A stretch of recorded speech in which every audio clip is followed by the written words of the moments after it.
కుటుంబాలు ఈ గొర్రెల పెంపకం మీద ఆధారపడి జీవిస్తా ఉన్నారు.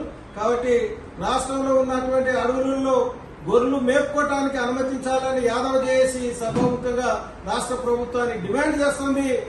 అది సాధించే వరకు కూడా పోరాటం చేయాల్సిన అవసరం ఉంది. ప్రభుత్వాన్ని నిలదీయాల్సిన అవసరం ఉంది. ఖచ్చితంగా గతంలోనే డిమాండ్ చేసింది నేను. ఈ రాష్ట్రంలో 60 లక్షల ఎకరాలు అటవీ సంపద ఉంది, అటవీ భూములు ఉన్నాయి. దాంట్లో 10 లక్షల ఎకరాలను గొర్రెల పెంపకదారుల సహకార సంఘాలకు అప్పచెప్పండి. అక్కనే గడ్డి మేపుతాం. గడ్డి ఏదైతే పెట్టేటువంటి అడవిని రక్షించే బాధ్యత ఈ గొర్రెల కాపర్ల సంఘాలకు అప్పచెప్పండి అని కూడా ఈ రాష్ట్ర ప్రభుత్వాన్ని, రేవంత్ రెడ్డి ప్రభుత్వాన్ని డిమాండ్ చేస్తున్నాం.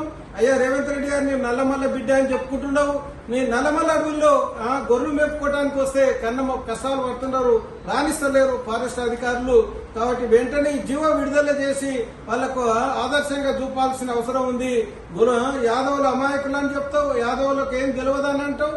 మన అటువంటి వాళ్లను ఏ విధంగా మోసం చేస్తుండవు అని కూడా ఈ సందర్భంగా రేవంత్ రెడ్డిని డిమాండ్ చేస్తా ఉన్నాం. వెంటనే ఆ జీవో విడుదల చేయండి. అడవిలో గొర్రెలు మేపుకోవటానికి ఈరోజు 2 కోట్ల గొర్రెల సంపద ఉంది. రాష్ట్ర ప్రభుత్వానికి, దేశానికి కొన్ని 2,000 కోట్ల రూపాయల మాంసం ఉత్పత్తి చేస్తున్నాము. మళ్ళా ఇంత సంపద తయారు చేస్తుంటే వాళ్ళకు 100 కోట్లు ఖర్చు పెట్టి వాళ్ళ అభివృద్ధి కోసం ఒక ప్రణాళిక లేదు రాష్ట్ర ప్రభుత్వానికి. ఈ గతంలో గొర్రెలు ఇస్తున్నాం అని చెప్పి గొర్రెల స్కీమ్ లో ఎంతో అవకతవకలు జరిగాయి. మరి ఇప్పుడు దాని అడ్డం పెట్టుకుని రేవంత్ రెడ్డి 2వ విడత గొర్రెలు ఇవ్వకుండా ఇప్పుడు వచ్చిదాడు వెంటనే ఇస్తాను గతంలో ఎన్నికల మేనిఫెస్టోలో పెట్టుకుని వచ్చిండు.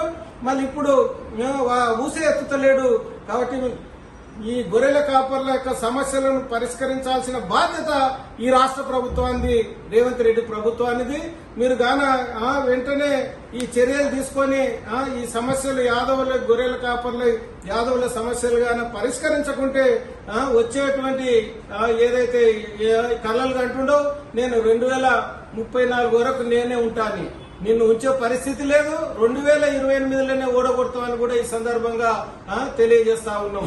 కాబట్టి వెంటనే యాదవుల యొక్క ఏదో ఒక నామినేటెడ్ పోస్ట్ ఇచ్చి తాత్కాలికమైన ఇప్పుడు ఫెడరేషన్ ఏర్పాటు చేసినావు, చైర్మన్ అలాట్ చేసిన గొర్రెల ఏదైతే షీప్ ఫెడరేషన్ దానికి ₹1 నిధులు కేటాయించలేదు ఇప్పటి వరకు.